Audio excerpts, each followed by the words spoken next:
Hit TV YouTube channels లో మీ వ్యాపార ప్రకటనలకు మరియు ప్రమోషనల్ ఇంటర్వ్యూస్ కోసం వెంటనే సంప్రదించండి. ఇప్పుడు ఇంటర్వ్యూ చేయబోతున్న ఈ మహా వ్యక్తి ఈయన ఒక మహాసముద్రం.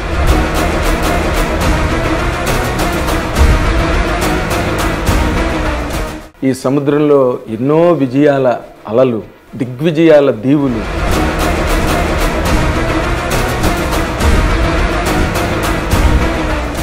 యాభై ఏళ్ల సినీ ప్రయాణంలో ఆయన సాధించని ఘనత లేదు. ఆయన పేరే అశ్విని దత్ చలసాని.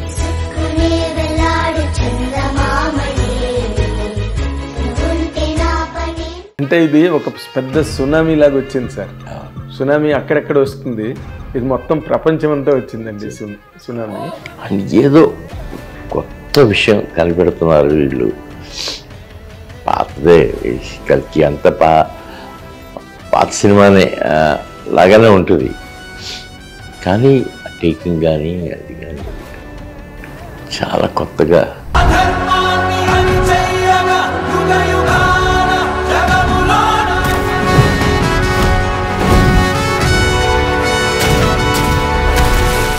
అసలు ప్రపంచం అంతా దద్దరిల్లిపోయిన పాయింట్ ఏంటంటేనండి, అమితాబ్ బచ్చన్ గారు వచ్చి మీ కాళ్ళకి దండం పెట్టారు. అసలు ఆ మూమెంట్ మీరు ఎట్లా రిసీవ్ చేసుకున్నారండి? నేను I was shocked sir, I was shocked. కాకపోతే జగదేకుడు అతడు సుందరి నా లైఫ్ లాంగ్ గుర్తుండిపోయే సినిమా. అది మహత్తరమైన కళకన్నా ఉంటారు. రాఘవేంద్రరావు గారు తీసిన, చిరంజీవి గారు మహానుభావుడు. ఆయన పండించిన విధానం, ఆ సినిమా గొప్పతనం. శ్రీదేవి గారు.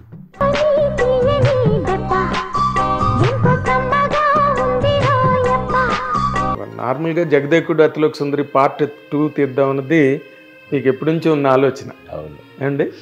ఇప్పుడు నార్మల్గా అలాంటి అవకాశం ఏమైనా ఉందా ఇప్పుడు? మళ్ళీ ఉంటుంది, డెఫినెట్గా ఉంటుంది. ఎప్పుడు ఉంటుంది సార్ రిలీజ్? ఈ సంవత్సరం ఎండ్లో మొదలవుతుంది.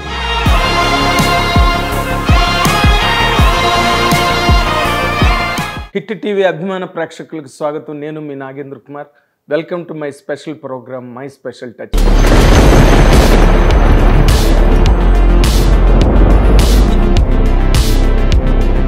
నిజంగా ఇది అక్షరాల స్పెషల్ టచే. ఎందుకంటే నేను ఇప్పుడు ఇంటర్వ్యూ చేయబోతున్న ఈ మహా వ్యక్తి ఈయన ఒక మహాసముద్రం. ఈ సముద్రంలో ఎన్నో విజయాల అలలు, దిగ్విజయాల దీవులు అండ్ జైత్రయాత్రల కెరటాలు. జీవితం అంతా 50 ఏళ్ల సినీ ప్రయాణంలో ఆయన సాధించని ఘనత లేదు. తెలుగు చిత్ర పరిశ్రమకి అత్యంత భారీ సెట్లతో సినిమాలను పరిచయం చేసి దిగ్విజయాలను సాధించిన ఈ దిగ్విజయ మూర్తి పేరు మీరు ఈ పాటికే గ్రహించి ఉండాలి. ఆయన పేరే అశ్విని దత్ చలసాని. ఈ రోజున భారతదేశమే కాదు, ప్రపంచం అంతా సంచలనం సృష్టించిన, కల్కి సాధించిన అద్భుతమైన, మహాద్భుతమైన ఘన విజయం నేపథ్యంలో ఇప్పుడు ఆయన హిట్ టీవీకి ఇస్తున్న ఇంటర్వ్యూ విశేషాలని హ్యాపీగా ఎంజాయ్ చేయండి. సార్ నమస్తే. సార్ నమస్తే Nagendra. Sir, it's a great moment sir, even for the media. Thank you. ఎందుకంటే ఇప్పుడు ఇలాంటి సినిమా గురించి ఇంటర్వ్యూ చేయడం, అయితే ఈ సినిమా గురించి రాయడం అన్నది అది ప్రతి జర్నలిస్ట్ తాలూకా ప్రివిలేజ్ కింద మారిపోయింది సార్. సౌత్ టు నార్త్ ఎవరైనా సరే కూడా. ఇప్పుడు నార్మల్గా మీరు తెలుగు సినిమా పరిశ్రమకి పరిచయం చెయ్యని ఘన విజయాలు, భారీ చిత్రాలు ఇంకెవరి దగ్గర లేవండి. అంటే ఇటీవల బాహుబలి అవి వచ్చే వరకు కూడా. కానీ ఈ రోజున వాటన్నిటినీ మించి ఈ కల్కి అనేది ఒక ప్రపంచ విచిత్రం కింద మారిపోయింది సార్. అసలు ఈ క్షణాలని మీరు ఎట్లా రిసీవ్ చేసుకున్నారు సార్? చాలా ఆనందంగా ఉంది నాగేంద్ర. నేను ఒక తీసిన 60-70 సినిమాల్లో ఒక 10% అంటే ఒక 10 ఫ్లాపులు తీసుంటాను. ఫ్లాప్లే, డైరెక్ట్ ఫ్లాపే. అలాంటి వాటిని అన్నిటినీ తట్టుకుని ముందుకు రావటం అనేది చాలా వండరే ఒక రకంగా. అంటే ఆ చిత్రాలు పోయినప్పుడు తలుచుకుని బాధపడటం కంటే నెక్స్ట్ ఏం చేయాలి, నెక్స్ట్ ఏం చేస్తే మనం మిగులుతాం అనే దృష్టితోనే ఎక్కువ ఆలోచించేవాడిని. ఇది వండర్, నిజంగా లైఫ్లో వండర్. ఇవాళ నా 70వ సినిమా వచ్చేటప్పటికి పిల్లలిద్దరూ చేతి నిండా ఫుల్గా కలిసి వచ్చారు. వాళ్ళు స్వప్న అండ్ ప్రియాంక. వాళ్ళు లేకపోతే ఇందులో ఒక్క ఫ్రేమ్ కూడా జరగదు ఈ సినిమాలో. నేను ఎప్పుడూ ఆడతా పాడతా షూటింగ్కి వెళ్ళేవాడిని. మీరు గెస్ట్లాగా వెళ్ళేవాడిని. అలాగే జరిపేశారు ఈ 3 ఏళ్ల పాలనలో, ఈ 3 ఏళ్ల షూటింగ్లో అలాగే జరిగింది ఈ షూటింగ్ అంతా. ఏనాడు దేనికోసం వెతకటం అనేది ఇప్పుడు జరగలేదు ఈ సినిమా. ఎప్పుడు ఫుల్ స్క్రిప్ట్, బ్యాండ్ స్క్రిప్ట్తో సినిమా తీసే డైరెక్టర్ కూడా, అతను కూడా ఏనాడు ఎక్కడ ఆలోచించిన పరిస్థితి కానీ ఏమీ కనపడలేదు. ఎప్పుడు చూడు షూటింగ్ షూటింగ్ షూటింగ్, లేకపోతే ఎడిటింగ్ ఎడిటింగ్ ఎడిటింగ్. నాకు మనసుకి పూర్తి ఆహ్లాదకరమైన వాతావరణం, వినోదాత్మకం అని ఏదో కొత్త విషయం కనిపెడుతున్నారు వీళ్ళు.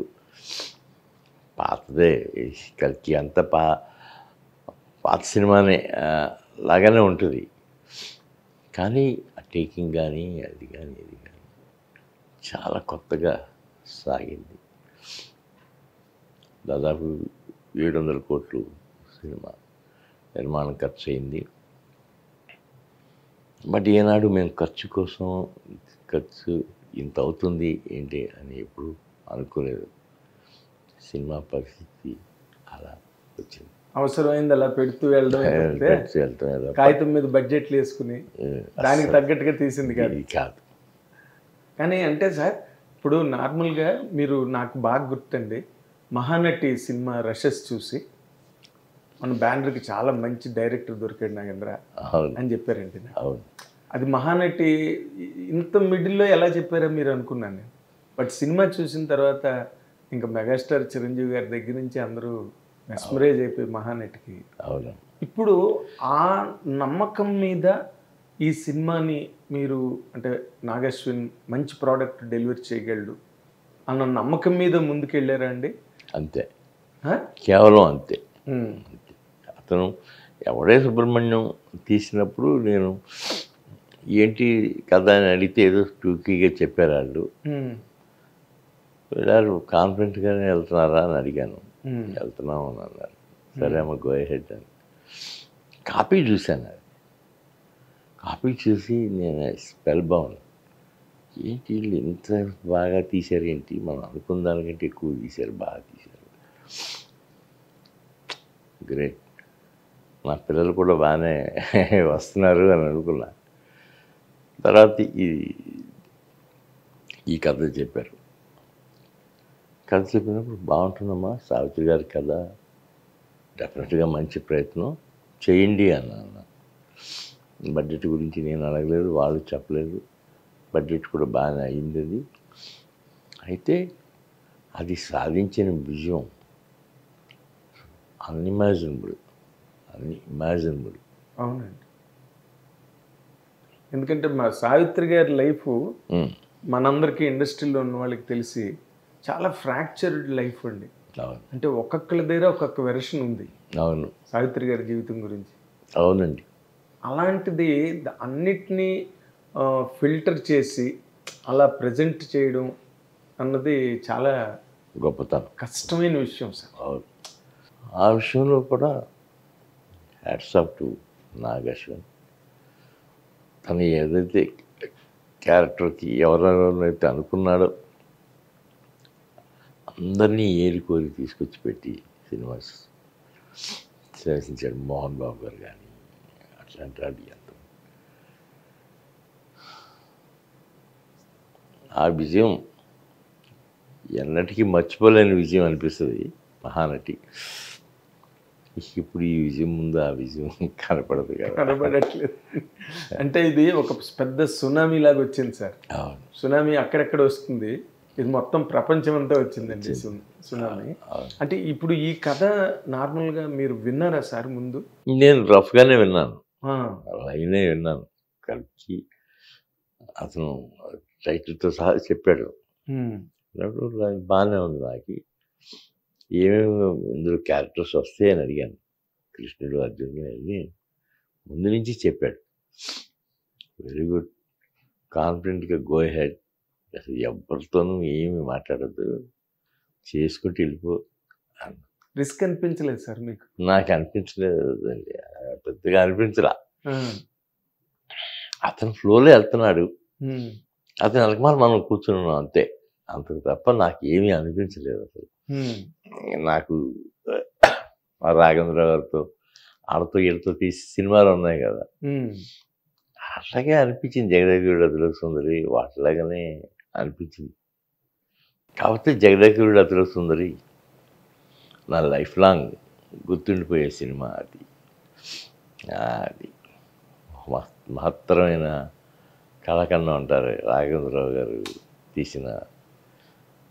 చిరంజీవి గారు మహానుభావుడు, ఆయన పండించిన విధానం, ఆ సినిమా గొప్పతనం.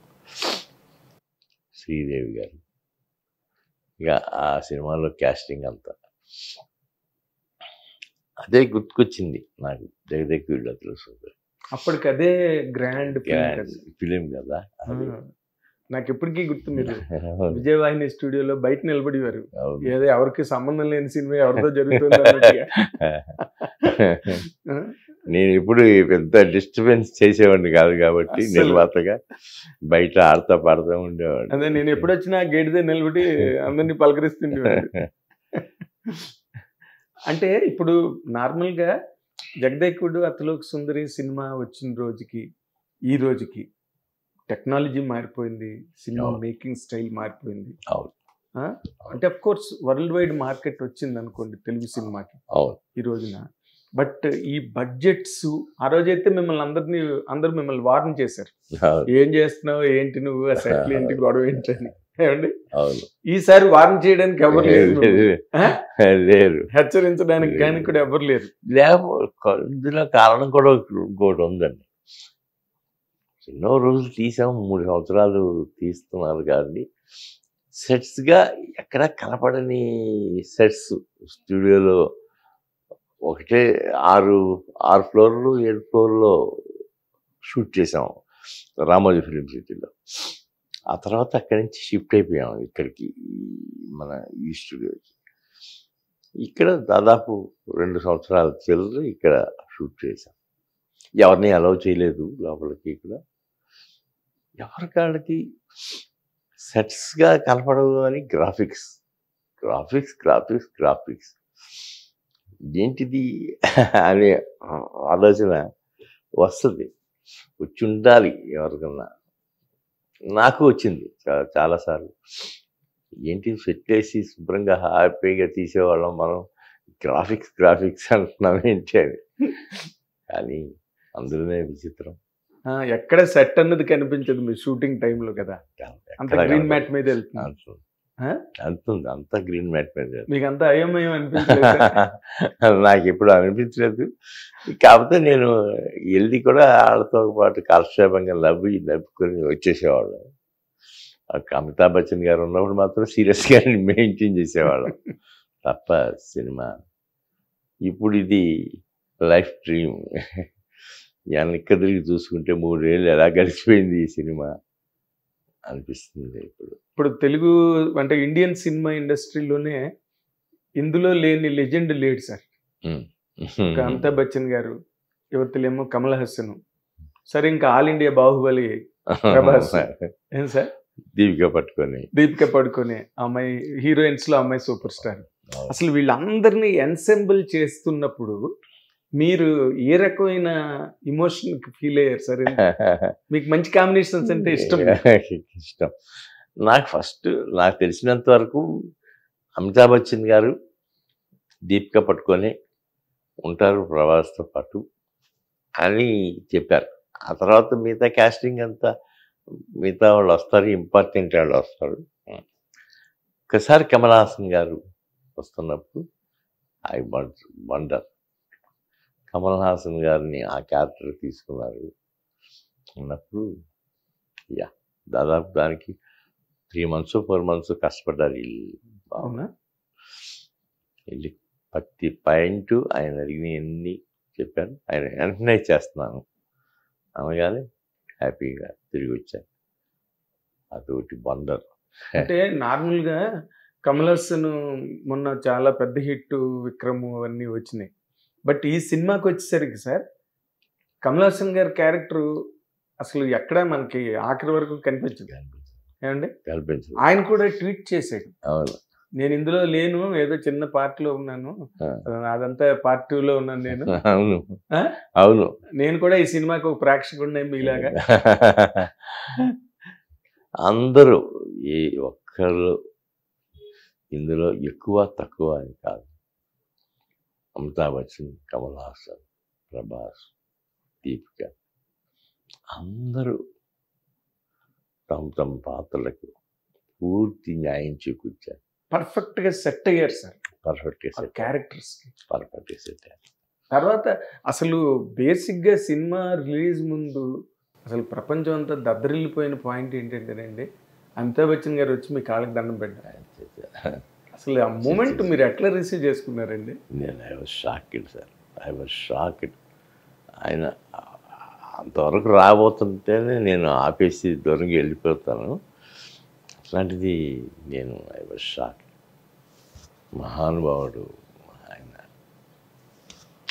అంతకుముందు అమితాబ్ బచ్చన్ గారితో మీకు ఏ రకమైన పరిచయం లేదు సార్. నా సినిమాతోనే నాకు పరిచయం. ఆ, ఆయనతో సినిమాలు చూసి చూసి చూసి ఆయన అభిమానిగా వీరాభిమానిగా ఉండిపోయాను తప్ప. Wonder, it's a great wonder for me. మీ అభిమాన కథానాయకుడు నందమూరి తారక రామారావుతో కలిసి మీరు షోలే చూడడం. అవును అవును, ఆయనతో కలిపి షోలో చూడటం, ఆయన ఎంత మెచ్చుకుంటాం ఆ సినిమాలో ఆయన అమితాబ్ గారి గురించి, ఆయన గురించి. మళ్ళీ ఇంకోసారి ఎప్పుడు ఆయన అమితాబ్ సినిమా రీమేక్ చేస్తున్నప్పుడు మళ్ళీ మనం బ్రదర్ సినిమా రీమేక్ చేస్తున్నాం అని ఆనందంగా ఆయన చెప్పుకోవటం. 2 సినిమాలు చేశారు సార్. అవును, డాను దేవారు. ఇదేవారు 2 సినిమాలు కూడా ఎంత గొప్పగా చేశారండి ఆయన. సో అమితాబ్ బచ్చన్ గారి తర్వాత మీరు మనం మాట్లాడుకోవాలంటే అసలు ఈ ప్రభాస్ అనే ఒక ఈ మ్యాజికల్ హీరో, ఇతనితో మీ జర్నీ అసలు చిన్నప్పటి నుంచి మీకు తెలుసా ప్రభాస్? లేక పెద్ద అయిన తర్వాతే పరిచయం అయిందా? పెద్ద అయిన తర్వాతే ఒకటి ఆ వర్షం ఆ సినిమా చూశాను. ఫస్ట్ సినిమా నాది వర్షం. అతను ఎంఎస్ రాజు గారు తీసి రాసి గారి సినిమా అది చూశాను. అక్కడి నుంచి అతను ప్రతి సినిమాను ఫాలో అయ్యాను. ఓ వెల్ డిసిప్లిన్, బాగా పకడ్బందీగా వస్తున్నారని. మధ్యలో 1-2 సార్లు కూడా ట్రై చేశాను, కుదరలేదు నాకు. నేను నా సినిమాలో నేను పడిపోయాను. ఈ సినిమా అనుకున్నప్పుడు ప్రభాస్తో చేస్తున్నాము అని చెప్పినప్పుడు ఐ వాజ్ వండర్. ఓహో, నా చిరకాల కోరిక నెరవేరింది, ప్రభాస్తో కూడా చేస్తున్నాము అని అనిపించింది. హ్యాపీగా ఫీల్. ప్రభాస్, కృష్ణరాజు గారు, సూర్యనారాయణ రాజు గారు కూడా మీకు బాగా బాగా బాగా బాగా కృష్ణరాజు గారు 2 సార్లు సినిమా చూశాను. ఆయన బాగా పట్టుబట్టారు ప్రభాస్ దగ్గర. ప్రభాస్ ఎప్పుడైనా ఆ డైరెక్టర్ కనుక తగిలితే నువ్వు వదిలిపెట్టద్దు అని అని చెప్పాడు ఆయన. ప్రభాస్ మా నాన్నగారు చెప్పారు నాగి గురించి అని. నాకు అర్థమైపోయింది. అంటే మొన్న శ్యామలాదేవి గారు కూడా నేను ఇంటర్వ్యూ చేసినప్పుడు చెప్పారండి, కృష్ణరాజు గారితో మీరు మాట్లాడడం. కృష్ణరాజు గారు చాలా గట్టిగా చెప్పారంట ప్రభాస్కి. అవునండి, ఆ సినిమాను మిస్ అవ్వడానికి వీల్లేదు, కథ విని ప్లాన్ చేయమని చెప్పారు. అంటే నార్మల్గా ఇప్పుడు మీరు ఒక పక్కన అమితాబ్ బచ్చన్, ఇంకో పక్కన కమల్ హాసన్, ఇంకో పక్కన దీపిక పడుకునే, యువతల ప్రభాస్, ఈ 4 కాంబినేషన్లో మీరు ఎవరిని ఎక్కువ ఎంజాయ్ చేశారంటే ఏం చెప్పగలరు? ఎక్కువ ప్రభాస్ని ఎంగేజ్ చేసి ఉంటాను కదా. అదేలేండి. నేను మాట్లాడగలిగింది రోజువారీగా ప్రతి ప్రతి నిమిషం మాట్లాడేది ఏమైనా ఉంటే ప్రభాస్తోనే కదా మాట్లాడతాను. అవునండి. ప్రభాస్తో కూడా అవసరమైనంత వరకే మాట్లాడేవాడిని, లేనప్పుడు అతను అబ్జర్వ్ చేస్తూ కూర్చునేవాడిని.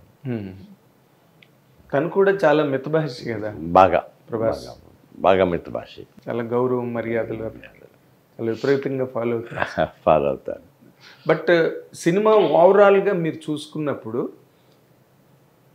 ఫస్ట్ కాపీ ఎప్పుడైనా చూసినప్పుడు ఇందులో ఈ లోపం ఉందే, లేకపోతే ఈ మెరిట్ సూపర్గా పే చేస్తుంది, లేకపోతే ఈ పాయింట్ అద్భుతంగా ఆడియన్స్ని పట్టుకుంటుంది అని అనిపించిన పాయింట్లు ఏంటి సార్ మీకు? అవన్నీ వండరే సార్.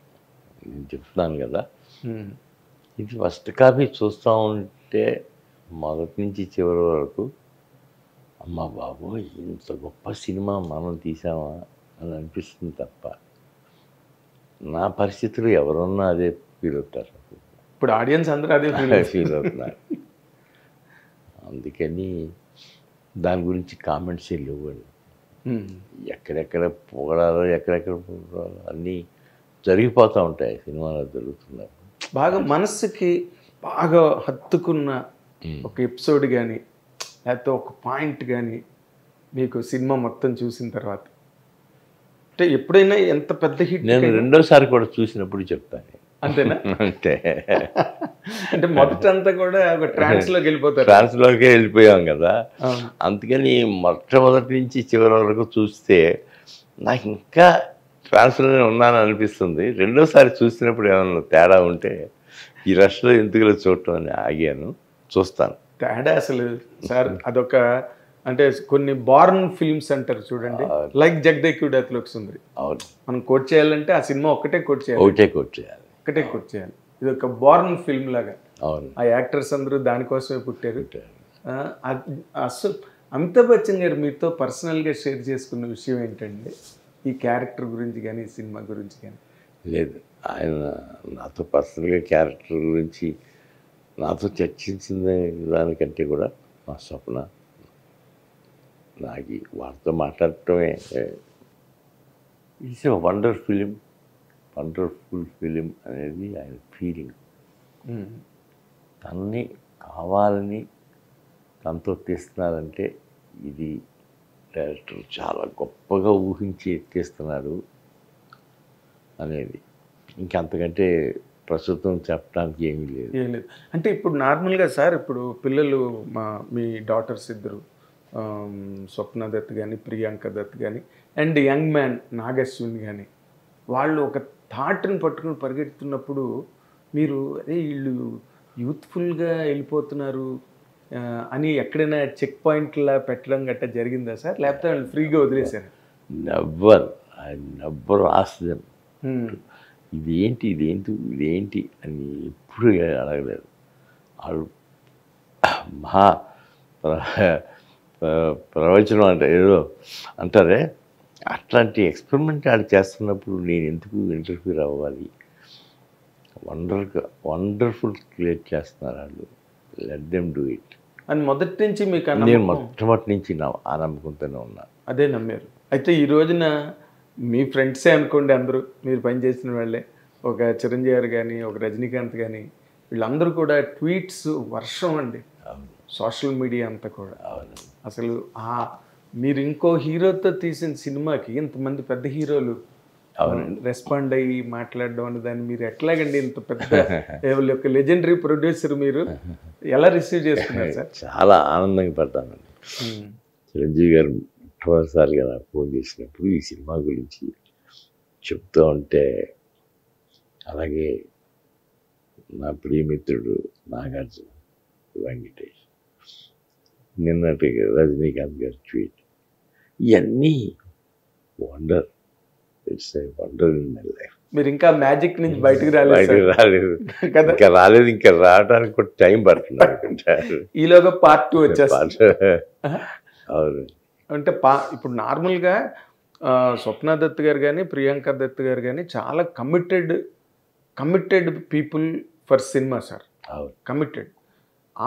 ఆ కమిట్మెంట్తో వాళ్ళు వెళ్తున్నప్పుడు మీ సలహా సంప్రదింపులు అన్నవి ఏమైనా ఉన్నాయా, లేకపోతే వాళ్ళు స్వయంగానేనా? అన్ని వాళ్ళు స్వయంగా చేసినాయండి. ఎక్కడ మీ తాలూకా? సలహా సంప్రదింపు అనేది లేదు అసలు. ఉమ్, ఒక మ్యూజిక్ మాత్రం నేను వింటూ ఉంటాను, అదొకటే తప్ప మిగతా ఎక్కడా అసలు ఏమి సలహాలు కానీ సంప్రదింపులు కానీ లేవు. ఇప్పుడు ఒక 50 ఏళ్ల ఆ రోజున నందమూరి జగద్విఖ్యాత నందమూరి తారక రామారావుతో మీ కెరీర్ ప్రారంభమైతే, ఈ 50 ఏళ్ల తర్వాత మళ్ళీ అసలు మీ 50 ఏళ్ల కెరీర్ని తోచగలిగే ఒక సినిమా వచ్చి మరో 50 ఏళ్ళు ముందుకి కనిపించేంత సినిమా ఈ అఖండ విజయం. అసలు ఈ ప్రయాణం ఇదంతా ఒక 50 ఏళ్ళ క్రితం మీరు వెళ్ళి ఇప్పుడు మళ్ళీ ఆలోచించుకుని మళ్ళీ ఇంకో 50 ఎలా అనిపిస్తుంది సార్ మీకు? చాలా ఎవరిని వరించని అదృష్టం నన్ను వరించిందేమో అనుకుంటాను. అంతేలే. అంతే. ఎందుకంటే మరి ఎన్టీ రామారావు పేరు పెట్టి వైజయంతి మూవీస్ అని ఆయన పెట్టి ఆయన అప్పచెప్పినందుకు చాలా, అంటే ఆయన చెప్పింది మీరు నాకు ఒకసారి చెప్పారు, వైజయంతి మాల అంటే ఎప్పటికీ వాడిపోదు, ఎప్పుడు నిత్య నూతనంగా పరిమళాలు వెదజల్లుతూ ఉంటుంది, అందుకని ఈ పేరు పెట్టానని చెప్పారని. అవును, నిజంగా అది అక్షరాలే ఇప్పుడు నిజం అవుతున్నాయి సార్. నిజం అవుతుంది. ఆ రోజు ఏమైనా అసలు మీరు మాట మాత్రంకైనా ఎందుకు ఈ పేరు పెట్టారు గట్టని అనుకున్నారు సార్? లేదు లేదు, ఆయన వైజయంతి మూవీస్ అనగానే ఆహా బ్రహ్మాండమైన పేరు పెట్టారు అనుకున్నాం, అందించాము తప్ప అసలు ఇంకెక్కడ. తర్వాత ఇప్పుడు మీరు ఓసీత కథ బ్యానర్గా మీది వైజయంతి కాదు కానీ, బట్ మీరు ఒక ప్రొడ్యూసర్ ఇన్వాల్వ్మెంట్గా వచ్చింది ఓసీత కథ. అవును, ఫస్ట్ అవును, దాంట్లో కనకాల దేవదాస్ గారి క్యారెక్టర్ని కమలాసన్ పెట్టాలని మరో చరిత్ర వచ్చిన టైం అవును, మీరు ట్రై చేశారు. అవును, అప్పుడు అవలేదు. 50 ఏళ్ల తర్వాత అయింది.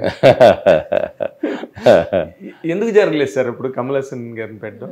ఎందుకన్నా మరి అది కారణం తెలియదు కానీ ఆయన అంటే ఆయన్ని దేవదాస్ గారిని అనుకున్నాం కదా, ఈయన్ని ఇప్పుడు వదిలేసి కొత్తగా ఇంకో అతని దగ్గరికి వెళ్ళాల్సిన అవసరం ఏముంది అని విష్ణు గారు ఫీల్ అయ్యారు ఏంటో. మొత్తానికి అది విధంగా నాకు గుర్తులేదు, బట్ అది జరుగుంటే ఆవిడ బాగుండేది.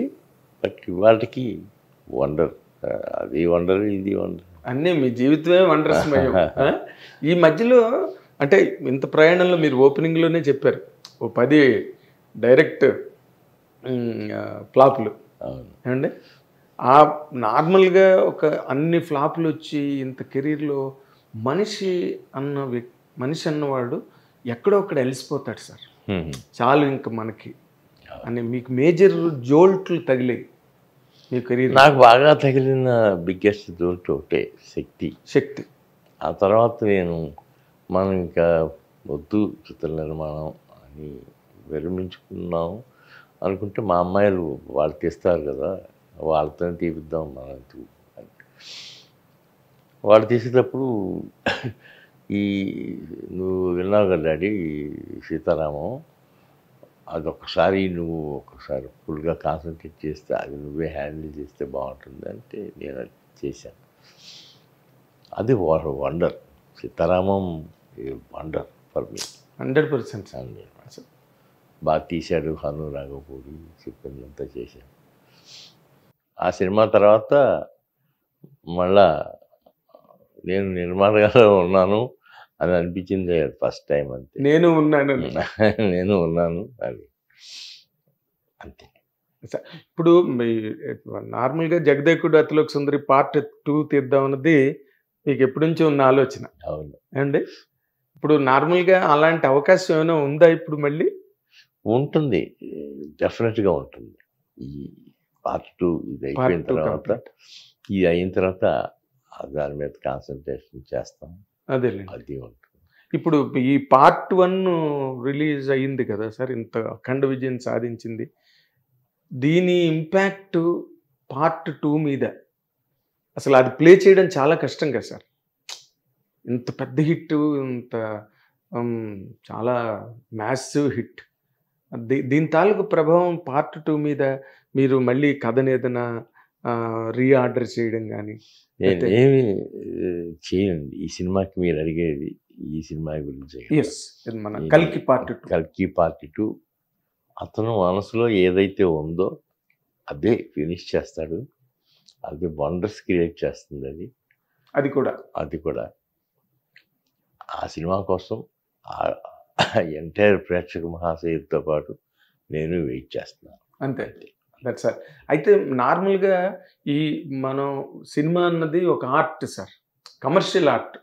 సినిమా తీయడం, కథ రాయడం, పాటలు, షూటింగ్, ఇదంతా ఆర్ట్ ప్రక్రియ సార్. తక్కువదంతా బిజినెస్. గట్టిగా మాట్లాడాలంటే ఇప్పుడు మీరు పెట్టిన ఖర్చుకి ఈ రోజున మొన్నటికే 555 కోట్లు, నిన్నటికి 700 కోట్లు, అలా రోజుకో 100 కోట్లు పెరుగుతున్నాయి సార్ సినిమా. అసలు ఇది ఎక్కడ ఏ రేంజ్కి వెళ్ళి ఆగుతుంది అని మీకు అనిపిస్తుంది సార్? ఇంత ఎక్స్పీరియన్స్ ఉన్న పర్సన్ మీరు. గొప్ప ఎక్స్పీరియన్స్ సార్ ఇది. దీన్ని ఎక్కడికి వెళ్తుందో చెప్పలేము అనే ఊహ అది వర్ణనాతీతం. ఆ ఊహ అలాగే ఉంటే ఊహకందని. అంటే దాదాపుగా 1500-1600 కోట్లు కలెక్ట్ చేస్తుందని trade expectations. Let them see. We have to see. ఇప్పుడు ఈ సినిమా తర్వాత అనే మాట్లాడుకోవాలి సార్. ఏం మాట్లాడుకున్నా పార్ట్ 2 తర్వాతనే. ఇంకా ఈ మధ్యలో మీరు ఇంకో సినిమా ప్లానింగ్ కానీ లేకపోతే ఇంకొక సినిమా గురించి ఆలోచించడం కానీ ఏం చేయట్లే? Only you're waiting for the part 2 for completion. అంతే, అది కంప్లీట్. ఎప్పుడు ఉంటుంది సార్ రిలీజ్? ఈ సంవత్సరం ఎండ్లో మొదలవుతుందండి. మొదలవడమే మొదలవుతుంది.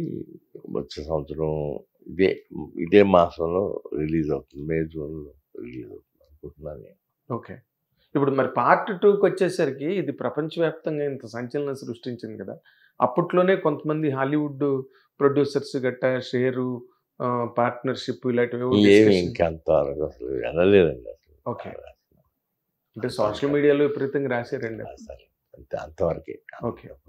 But you're not allowing anybody, మీరే ఇండిపెండెంట్గా మాత్రం. సోల్ఫుల్గా ఇంత పెద్ద సక్సెస్కి మీరు ఎప్పుడైనా ఏకాంతంగా కూర్చుంటే వీళ్ళు కదా ఈ సినిమా హిట్కి కారణం అని ఏదో మనసుకి అనిపిస్తుంటుందని, అలా అనిపించిన వాళ్ళు ఎవరు సార్ మెయిన్గా ఈ సినిమాకి? మనకు తెలుస్తూనే ఉంది కదా, అమితాబ్ బచ్చన్ గారు. అంతేనా? ప్రభాస్, కమల్ హాసన్, అందరూ ఈ ప్రపంచవ్యాప్తమైన హిట్కి కారకులైన ప్రతి ఒక్కరికి నా హృదయపూర్వక తెలియజేసుకుంటూ. తర్వాత మోర్ ఇంపార్టెంట్లీ సార్, ఇప్పుడు అమితాబ్ బచ్చన్ గారి పార్ట్ అంతా కూడా, ఫస్ట్ పార్ట్ అంతా కూడా అమితాబ్ బచ్చన్ గారే ఫుల్ డామినేషన్ సినిమాలో. బట్ ప్రభాస్ అభిమానులు మా హీరోకి తక్కువైపోయింది క్యారెక్టర్ ఎక్కడన్నా అన్నారా? అక్కడక్కడ మెరుపుల్లాగా అవన్నీ వెనకండి. ఓకే. పార్ట్ 2 ఉంది, చిత్ర విచిత్రాలు క్రియేట్ చేయడానికి. అసలు ప్రభాస్ ఏంటన్నది సెకండ్ పార్ట్ లో తెలుస్తుంది. Exactly sir. అంటే మీరు ఇన్ జనరల్ గా మీరు వర్షం నుంచి ఫాలో అవుతున్నాను ప్రభాస్ని, కానీ మధ్యలో అనుకున్నవి జరగలేదు అన్నది ఒక పాయింట్. అయితే ఇప్పుడు ఈ సినిమా తర్వాత మీరు గట్టిగా ఆలోచిస్తే ప్రభాస్తో సినిమాలు కంటిన్యూ చేస్తారు సార్? ఎందుకంటే ఒక డైరెక్టర్ మీ చేతిలో ఉన్నారు కంటిన్యూ చేయడానికి. చేద్దాం sir. Very nice, very nice. Thank you very much sir. ఎందుకంటే ఈ సందర్భంలో చేసే ఈ ఇంటర్వ్యూకి చాలా వ్యాలిడిటీ ఉందండి. ఎందుకంటే మీరు ఒక గ్రాండ్ ప్రొడ్యూసర్ కావడమే కాకుండా దీనికి మీ ఇమేజ్కి, వైజయంతి మూవీస్కి, ఇన్నాళ్ల చరిత్రకి, ఇది అంతటికీ కూడా ఒక కిరీటం పెట్టినట్టు వచ్చింది సార్ ఈ హిట్. ఏం sir? And really we wish you many more crowns. ఇలాంటి కిరీటాలు మీ ప్రయాణంలో ఇంకా చాలా మీకు లభించాలని మా హిట్ టీవీ తరఫున మిమ్మల్ని కోరుతున్నాం సార్. Thank you. ఇది ఈ మహానిర్మాత తాలూకా అనుభవాలు. ప్రత్యేకించి కల్కి సినిమా నిర్మాణానికి, కల్కి సినిమా వెనక ముందుకి సంబంధించిన ఆయన అనుభవాలు, ఆలోచనలు మనతో చాలా స్పష్టంగా వ్యక్తిగతంగా షేర్ చేసుకున్నారు ఆయన మీ అందరి తరఫున కూడా నేను ధన్యవాదాలు తెలియజేస్తున్నాను. Thank you. Hit TV app ని డౌన్లోడ్ చేసుకోండి. ఇందులో short news, live news, entertainment, movies అన్ని అవైలబుల్ గా ఉన్నాయి. Please download Hit TV app. Hit TV app hit TV యాప్ని ఫ్రీగా డౌన్లోడ్ చేసుకోండి.